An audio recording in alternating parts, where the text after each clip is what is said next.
This is the Civilization 4 NLL. Hello and welcome to the Noble Leaders League. I am Kjotleik. We are in the first division. This is the game between Justinian I and Joao II. Justinian I is number 5 with 12 points, Joao II number 6 with 11. Both leaders are in 2-0-3 form. Justinian I is on back-to-back defeats his last two games, while Joao II also lost round 10, lost Diplo hosting Willem van Oranje. He had back-to-back wins before that. Both leaders are towards the top and both leaders would need 2 points not to be too far behind the leader Julius Caesar. Let's get the resource bubbles on and take a look at the starting positions. This is Justinian I then.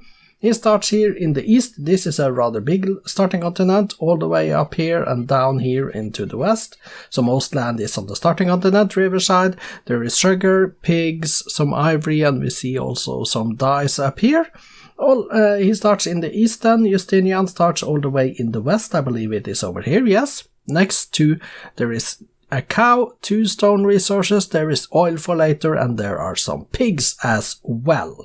Now, let's get the game started, shall we? So we can see who can do well here. Both leaders in need of a win as expected after their mediocre form in the last 5 games.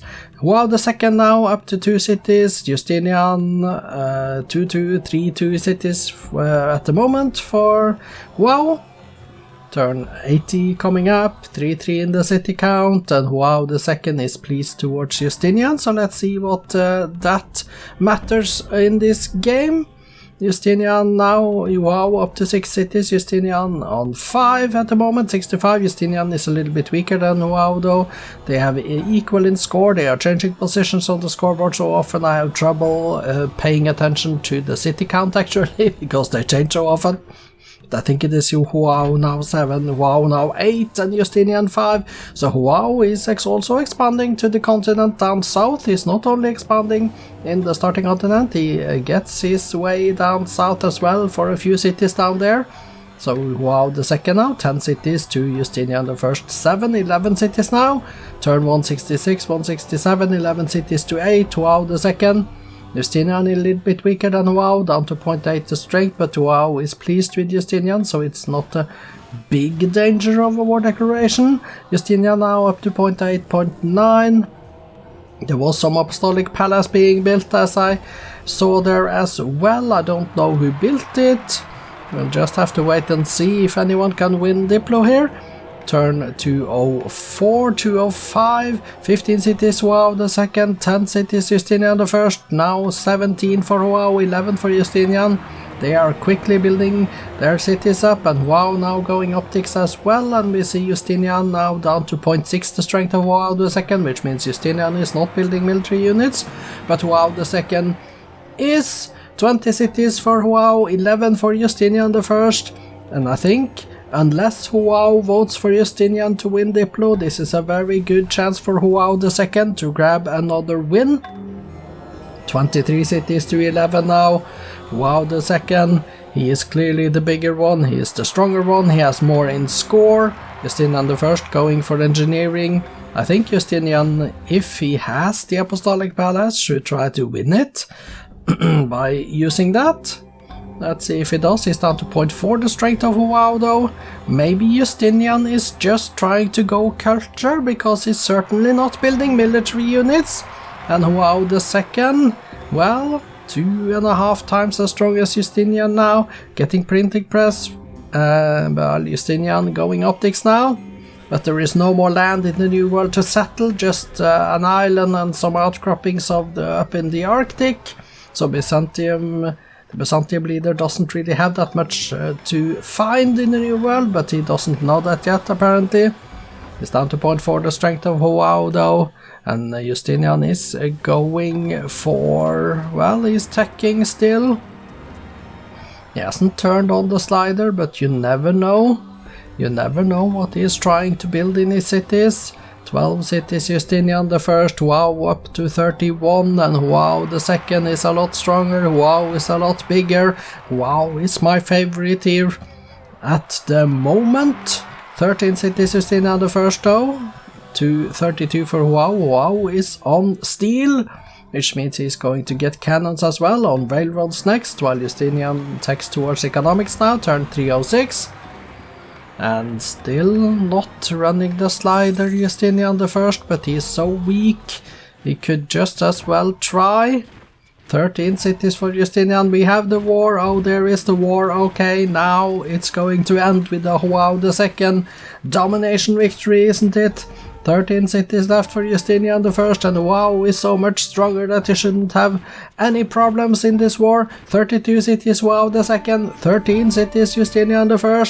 An assembly line as well for Joao now soon, military science for Justinian, just about in 2 turns or something like that. 32 to 13 cities, Joao II goes fascism after that. But Justinian still has his 13 cities, he hasn't lost anyone as far as I can see. Turn 326, which means Joao is not really attacking that aggressively. So I don't know why, but 32 cities there, Justinian lost one, is down to 12. Wow, there is a lot of water perhaps in the Byzantium lands, so if Joao can get a few more cities off there, he shouldn't be too far away from domination. And we are at turn 332, 333, and he's getting rifling soon as well, Joao II, he hasn't rifling yet, so that's going to help a little bit, I think. 33 to 12 is the city count, Justinian going for printing press, turn 336 now. And Joao is on electricity, and now I expect to see some Justinian cities start to fall soon here. He has 12 cities still, and Justinian going for replaceable parts. Joao on electricity, 33 cities to 12. Joao has not been that quick in taking cities, but he should really just be able to get them now, because he is 2.5 times as strong as Justinian I. And he has rifling, Justinian does not. Justinian is in a golden age though, so there is a possibility for Justinian to catch up in building military units by doing that. 12 cities, Justinian I, getting his replaceable parts in the golden age, 33 cities to 12. Wow, he's not really taking cities, and now Justinian is on rifling as well, so maybe Joao is not going to win domination then. I was so sure that he had this in the bag once the war started, but he hasn't been aggressive enough in my opinion.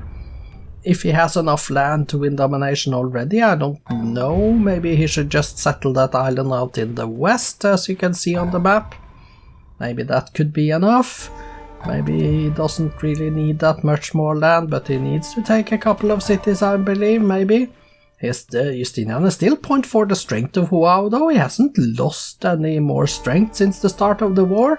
This is a really peculiar war. Joao II has only taken 1 city, and now Joao is on industrialism at the very least. Justinian is just about to get rifling in 3 turns as well, and Justinian has not gone the cultural slider, I haven't seen that one, he's just spending all his commerce on units. That's probably why he has been able to defend so far. Justinian with 12 cities, Joao II on 33, but we are only at turn 358. There is no way I can see Justinian being able to defend all the way to turn 500 here. Now it's down to 11 cities as well, which means Joao is even closer to domination. And now he should start to see some cities fall here. Joao 3 turns away from industrialism. Justinian now on 11 cities. Joao II is grinding down a little bit too slow, but still he is doing it. 11 cities left for Justinian I, and Joao must be close to domination now. He must just take a few more cities and then it will be in the bag. Maybe he should settle that island out in the west, as I said. 11 cities for Justinian. Still there is down to 0.3. Between 0.3 and 0.4 the strength of Joao II now, which means Justinian is losing units in the battle, which means he's soon about to lose another city, I believe. Wow, let's see what you can do.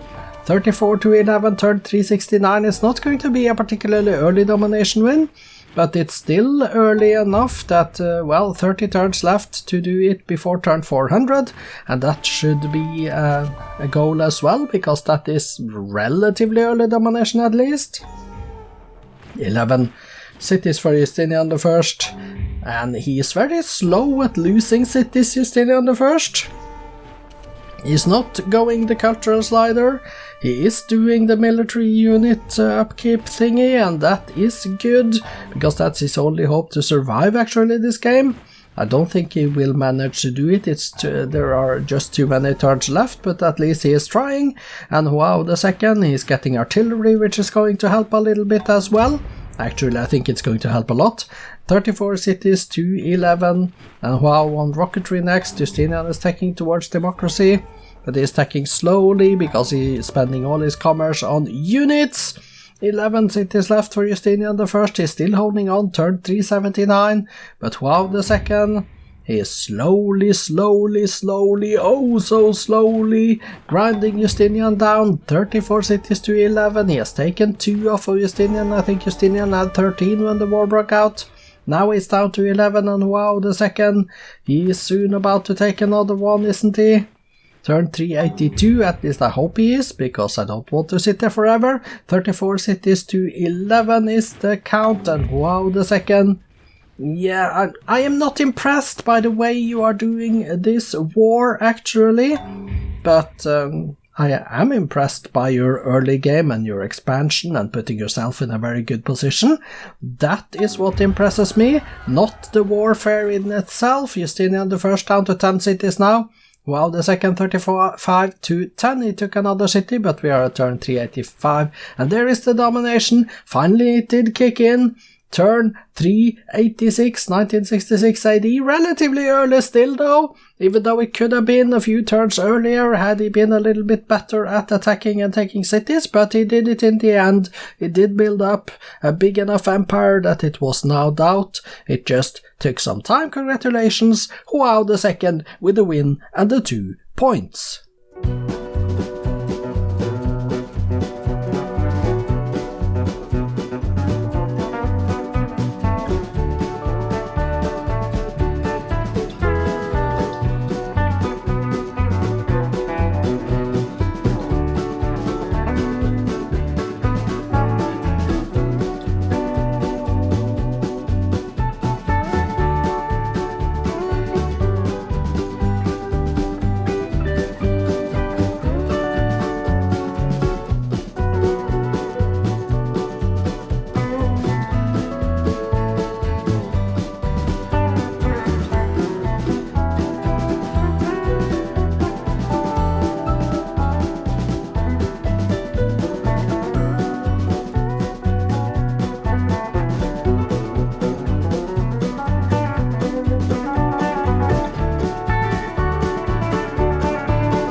Joao II declared war in 1884, turn 312, winning domination 1966, turn 386 after 3-0 in city captures. The war lasted for 74 turns, or 82 years. That means he spent almost 25 turns for each city captured. That is slow progress. But he made it in the end. Let's go take a look at the graphs and the stats. Here we have the graphs. Justinian is here, almost impossible to see, but he is down here in the grey, and then Joao has the green. This is the score. Then we are in the GNP, the production, the food, the power, the culture, and then the espionage. So let's look at the numbers, demographics here, with Justinian I to the left, Joao to the right, and we see Joao's numbers. He is 4 digits in production at the very least. That is really good. And let's go top 6 cities and wonders then, and see that there were 2 BC wonders, Great Lighthouse and Stonehenge, and we also see Justinian I with the number 1 city, number 2 city, number 3 city. Joao had the 4th and the 5th and the 6th cities. Statistics then. Justinian I, 13 cities, 4 legions, 2 golden ages, currently on 26 windmills, 21 towns and 6 mines he did build in his cities, 13 granaries, 12 barracks and 11 of a lot of stuff, 1 Islamic monastery down there, page down. We see the die Meow at the bottom of next page, so let's go page down again and see Notre Dame, the last building built by Justinian. Current units then. 47 riflemen, 40 grenadiers, 36 catapults down to 3 Taoist missionaries. He did build a total of, or train a total of 55 riflemen, 45 marksmen, 44 catapults down to 4 ships of the line. Let's go down and see 1 scout at the bottom of the list of units trained. The kills, 22 knights, 11 cannons, 10 infantry down to 1 destroyer, and the losses were 39 grenadiers, 28 frigates, 27 riflemen down to 1 Islamic missionary. Joao II, his numbers 32 cities built, 3 religions, 3 golden ages, currently on 70 windmills, 41 forest preserves and 27 towns he did build in his cities. 32 granaries, 30 stables and barracks, 4 Buddhist temples. Let's go page down and see 1. We see the Kremlin as the last building on the list for Joao II. Current units, 179 infantry, 36 workers, 30 destroyers down to 1 knight. He did train a total of 68 infantry, 59 longbowmen, 51 workers, down to 6 catapults. Let's go page down and see 1 pikeman is the last unit on the unit train list. Let's confirm the kills. 39 grenadiers, 28 frigates, 27 riflemen down to 1 Islamic missionary, and the losses 22 knights, 11 cannons, 10 infantry down to 1 spy. Let's go take a look at the victory condition screen then. Joao II got 74% exactly of the land area, that's what he needed. Nowhere near culture for either of them. Justinian did build the Apostolic Palace. Let's go take a look at the cities. Justinian has 10 of them, so let's see, sort by population. Nicaea, pop 10, Constantinople, Thessalonica and Omorium, pop 8, and we see they are very happy. The biggest cities are unhealthy, the rest is good health. The lowish base food, lowish base commerce, and relatively okay production, I might say. So let's go take a look at the cities of the winner of the game, Joao II. Let's go to Joao II. Okay, he has 35 cities at the moment. So let's go into here, sort by population. Yes, we are at the top, and we see Sintra pop 16, Abrantes 15, Faro 15, and we see the list goes on. They are not very happy, but they are happy with 2 exceptions here, and they are healthy for the most part. Base food is decent-ish, base commerce is decent in all cities, and the production is decent or good, I believe. And that is Guimaraes, the bottom city on page 1, that's pop 9. Let's go to the bottom and find pop 9, Guimaraes, there it is. So from Beja and down we are at page 2, building Pentagon in Covilla, as you can see. Spoiler alert, results and updated league tables follows after this screen. Congratulations, Joao II, domination 1966 turned 386. This means when we look at the updated league tables, Justinian I is number 7 with 12 points and a negative 37. Joao II is 3rd in the league, 13 points and a positive 85 score turn difference. The next game up today is Willem van Oranje vs Ashoka. I hope to see you back for that one. I am Kjotleik, this has been the Noble Leaders League. Welcome back later.